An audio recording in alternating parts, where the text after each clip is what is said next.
Армысың қазақ елі. Аграрлы саланың соңынан сөз ерген дау бітпес бір пұшпағы субсидия. Соңғы 20 жылда қазан құлағын ұстаған басшының ешқайсысы осы мәселенің күрмеуін шеше алмаған. Ербол Қарашөкеевке дейін саланы басқарған 5 министр субсидия ережелеріне 15 рет өзгеріс енгізген. Бүгінгі хабарымызды субсидияға арнайтын боламыз. Түрлі көзқарастың ақ қарасын ажыратып, жөнін айтатын боламыз. Ал кеттік.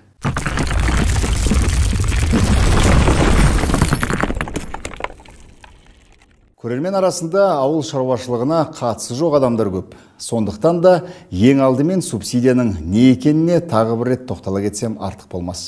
Қарапайым тілмен айтқанда, субсидия мемлекет қоржынынан белгілі бір мақсатқа бөлінген қайтарымсыз ақша. Субсидияның түрі көп, бірақ құрамы бойынша оларды негізгі 3 топқа бөлуге болады. Қалтаңыздағы немесе қарызға алған ақшаға заманауи жаңа өндіріс орнын салып, немесе жаңа техника сатып алсаңыз, үкімет жұмсаған қаржыңыздың бір бөлігін қайтарып береді. Мұндағы мақсат агросаланы жаңа технологиялық деңгейге көтеру.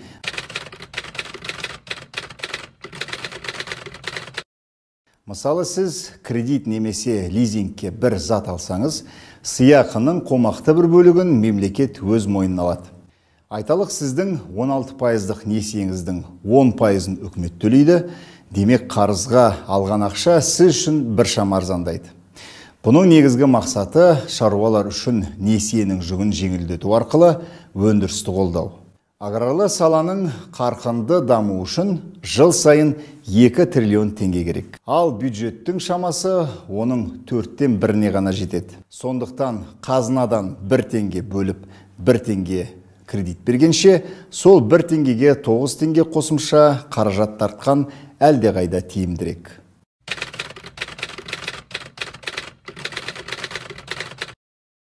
Оның өзінің 2 жолы бар. Біріншісі, өндіріске қажетті материалдық заттардың бағасын арзандату, немесе ортадағы технологиялық процестердің кейбір бағыттарын субсидиялау. Екіншісі, алынған өнімге кеткен шығындардың бір бөлігін субсидиялау арқылы өтеп беру, яғни еңбектің соңғы нәтижесін қолдау. Тауарлық субсидияның 2 жолы бар. Соның қайсысы тиімдірек деген сұраққа жауап беріп көрейік. Өндіріс тізбегінің арасында жатқан технологиялық процестер субсидияланса, онда оның нақты нәтижесі мен тиімділігін қандай көрсеткіштермен бағалауға болады. Мысалы, мал басын асылдандыруға берілген субсидияның тиімділігі алынған төлдің сапасымен бағалану тиіс емес пе?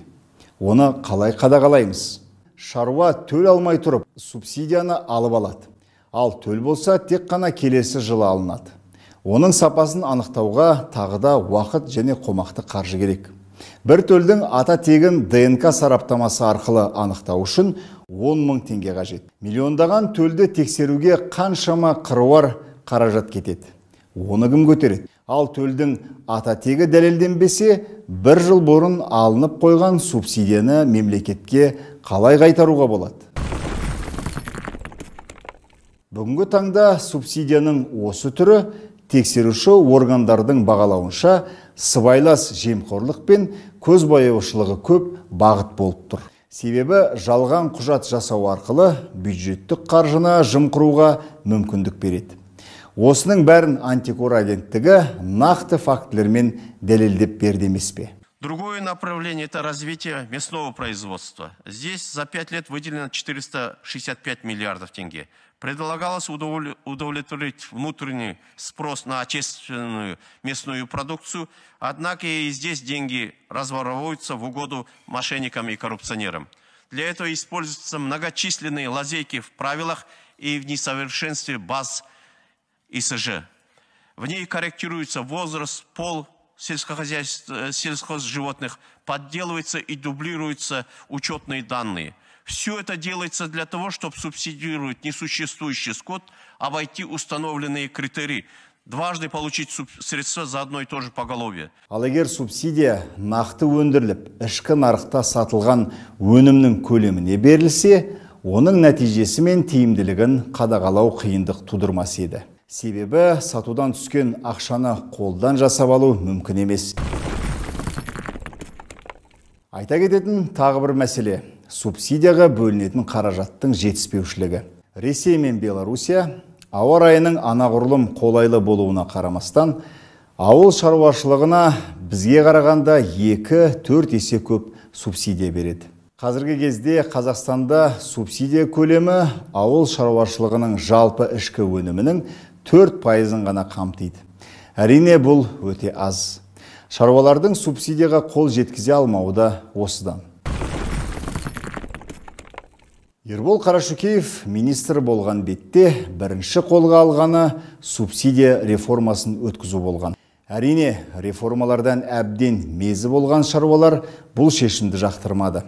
Алайда жөнін айтатын болсақ, оның нақты себебі бар. Соңғы 5 жылдың өзінде субсидиялауға 2 триллион теңгеден астам қаржы бөлінді. Өкінішке қарай, агроөнеркәсіп кешеніне қатысты қозғалған қылмыстық істердің жартысынан астамы субсидияны талан-таражға салуға байланысты болып отыр. Өзіңізді бір сәт министрдің орнында елестетіп көріңізші. Ұрлық бар деп президент төбеден тоқпақтап жатса, шаруалар субсидия алса да азық-түлік бағасы күн сайын қымбаттауда деп халық қос бүйіріңізден қысып жатса, не істер едіңіз? Сонымен, субсидия жүйесін қалай жақсартуға болады? Бұл бағытта бүгінгі таңда 2 түрлі көзқарас бар. Бір қуантатыны, сол 2 көзқарастың екеуі де инвестициялық субсидия мен несие сыйақысын 3%-ға дейін төмендетуге арналған субсидия беруді көздейді. Бірінші көзқарас ортадағы технологиялық процестерді субсидиялауды, яғни мал басын асылдандыруды, тұқымның бағасын арзандатуды сақтап қалып, қалған барлық субсидияларды алып тастап, орнына жеңілдетілген несие беру. Алайда бұл нұсқаның айтарлықтай кемшіліктері де бар.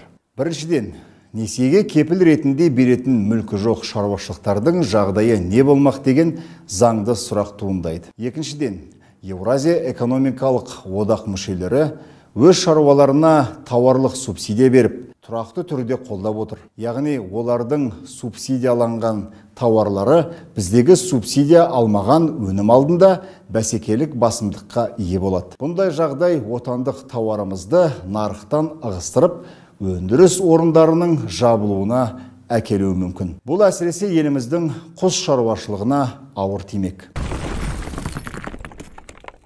Екінші көзқарас. Сыбайлас жемқорлық пен көзбояушылық жайлаған субсидиялардың барлық түрлерін алып тастап, субсидияны тек қана нақты өндірілген және де ішкі нарықта форвардтық келісімшарт негізінде тұрақты бағамен сатылған өнім үшін ғана беру. Бұл тұжырымда миға қонымды.